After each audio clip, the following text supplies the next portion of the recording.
I'll break this energy, Wartbearden kept saying, while he thought his plan over slowly and unhurriedly. And the Foolsburgers went on kneeling and waiting. They knew that this was rebellion, but they could not help kneeling.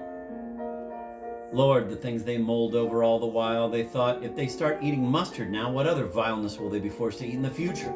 If they don't, it might mean tasting the whip. It seemed to them that kneeling in this case presented a middle way that might reconcile the two sides. And suddenly the trumpet sounded, the drum banged. Wartbearden, fully buttoned and filled with courage, rode out on a white horse. He was followed by cannoneers and musketeers. The Foolsburgers thought that their mayor was going to vanquish Byzantium, and it turned out that he intended to vanquish them. Thus began the extraordinary series of events which the chronicler describes under the general name of, quote, the Wars for Enlightenment, end of quote. The first war, quote, for enlightenment, end of quote, was, as has already been said, on the occasion of mustard and began in the year 1780. That is, almost immediately upon the arrival of Wartbearden in Foolsburg. Nevertheless, Wartbearden did not venture to start shooting right away. He was too much of a pedant to fall into such an obvious administrative error. He acted gradually and, with that purpose in mind, summoned the Foolsburgers and began to entice them.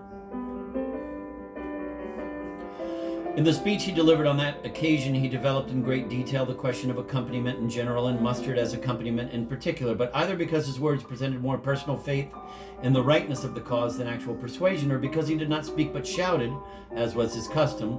In any case, the result of his talk was that the Foolsburgers were frightened, and again, as a whole community, fell on their knees. They did have reason to be frightened, says the chronicler on the occasion. There was this little fellow standing before them, not much to look at, and he did not speak words, but only shouted his head off. "Did you get it, old boys?" he asked the townsfolk who stood there stunned. The people bowed to the ground and were silent. Naturally, this blew him up even more. "Am I sending you to death or what, scoundrels?" But as soon as this new burst of thunder came from his lips, the Foolsburgers instantly jumped up and ran in all directions. "Smash 'em all," he shouted in their wake. Wartbearden spent that whole day grieving. He silently paced the rooms of the mayor's house and only repeated softly, "Bastards." Most of all, he was concerned with the musketeers' suburb, which had distinguished itself with the most insuperable stubbornness, even in the time of his predecessors. The musketeers brought the energy of inaction to the point of refinement. They not only did not come to the gatherings at Wartbearden's invitations, but seeing him approach, they disappeared somewhere as if falling through the earth. There was no one to persuade, no one to ask. One could hear someone trembling somewhere, but where the trembling was and why was impossible to find out. Meanwhile, there could be no doubt that the source of all evil was in the musketeers' suburb. The most cheerless rumors reached Wartbearden about this nest of sedition. A preacher appeared who transposed the name Wartbearden into numbers and proved that if you omit the letter R, you will get 666, which is the number of the Prince of Darkness. Polemical tracts circulated in which it was explained that mustard was an herb that grew out of the body of a harlot who was called a muss for her loose behavior. And that was where the word mustard came from. A poem was even written in which the author alluded to the mayor's mother, referring very disapprovingly to her behavior. Paying heed to this singing and talking, the musketeers reached an almost ecstatic state. They wandered arm in arm around the town, and to drive off the spirit of cowardice forever from their midst, bawled at the top of their lungs.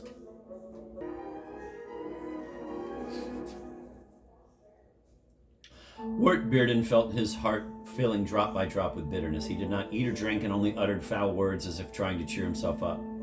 The thought of mustard seemed so simple and clear that its non-acceptance could not be interpreted in any other way than as malevolence. The more painful this awareness was, the more effort Wartbearden needed to harness the impulses of his passionate nature. "My hands are tied," he repeated, broodingly chewing his dark mustache. "Otherwise I'd show you a thing or two."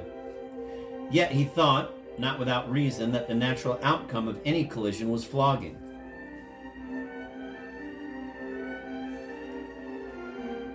And this awareness sustained him. While waiting for this outcome, he occupied himself with his affairs and was quietly drafting a regulation, quote, "on the non-constraint of mayors with laws," end of quote. The first and only paragraph of this regulation stated, "If you feel that a law hinders you, take it from your desk and put it underneath you. Thus the law is made invisible and you will acquire great freedom of action."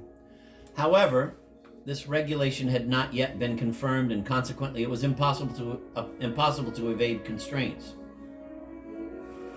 A month later, Wart Bearden summoned the townsfolk again and again shouted at them, but he had barely managed to utter the first two syllables of his greeting, which I omit to mention for reasons of shame, remarks the chronicler, when the Foolsburgers scattered again before even having time to kneel.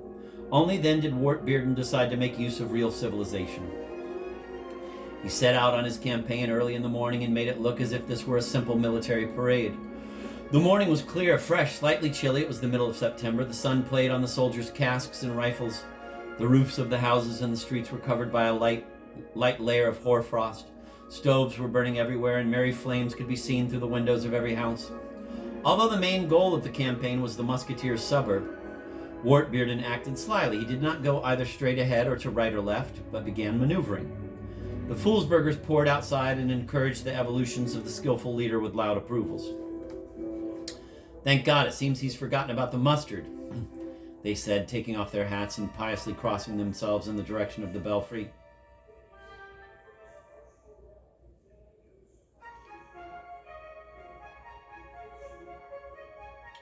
And Wart Bearden kept maneuvering.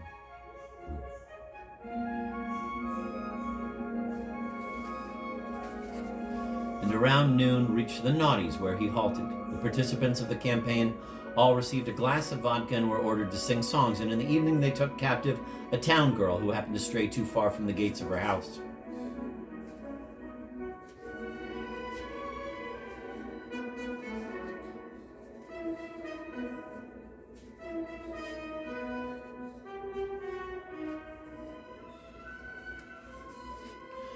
The next day, getting up early, they began looking for a prisoner to interrogate.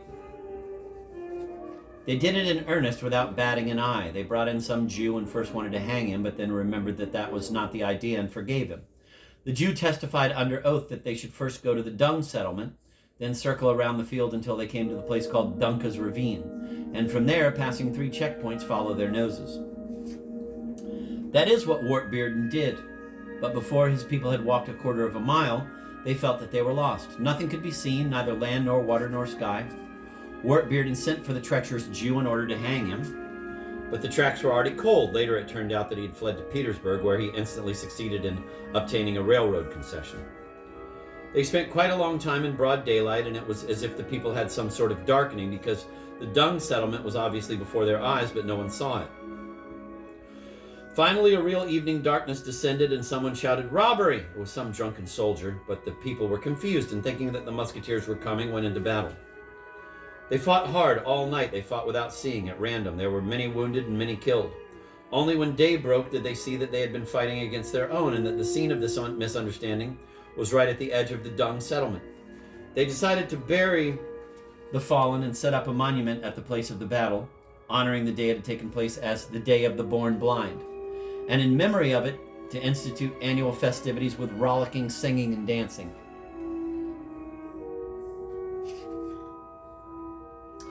On the 3rd day, they halted in the dung settlement. Here, taught by experience, they demanded to have hostages. Then, having caught local people's chickens, they organized a memorial party for the fallen soldiers. The locals thought it strange that the mayor was playing a game and at the same time catching their chickens. But since Wart Bearden did not divulge his secret, they decided that such were, quote, the rules of the game, end of quote, and kept quiet.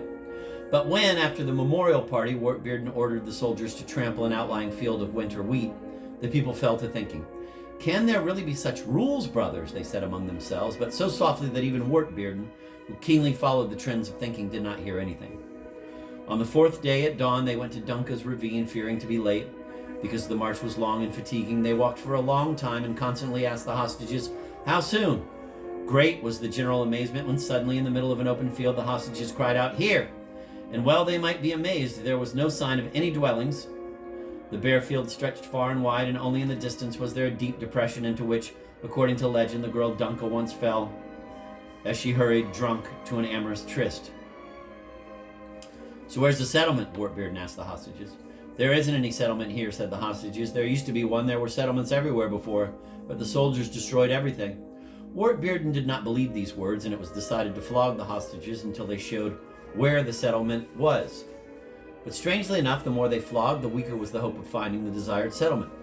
This was so unexpected that Wart Bearden tore his uniform and raising his right hand to the sky, shook his finger at it and said, "Ah, you all!" The situation was awkward.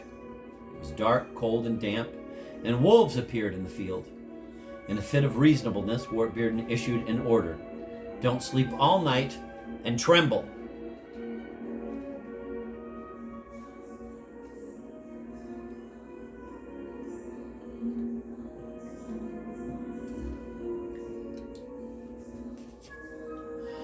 On the 5th day, they went back to the dung settlement and on the way trampled down another field of winter wheat. They walked a whole day and only in the evening, tired and hungry, reached the settlement, but they did not find anybody in it. The inhabitants, seeing the approaching army in the distance, ran away, taking all the cattle with them, and entrenched themselves in an unassailable position. The army was to give battle for this position, but since their powder was fake, they were unable, fire all they might, to cause any harm except for an unbearable stench.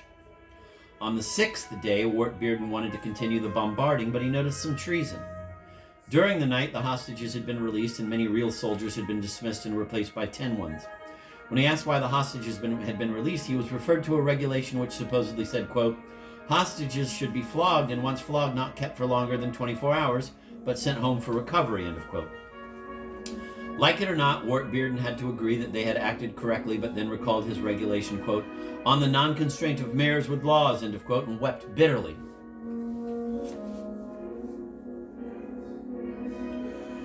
"And what is this?" he asked, pointing at the 10 soldiers.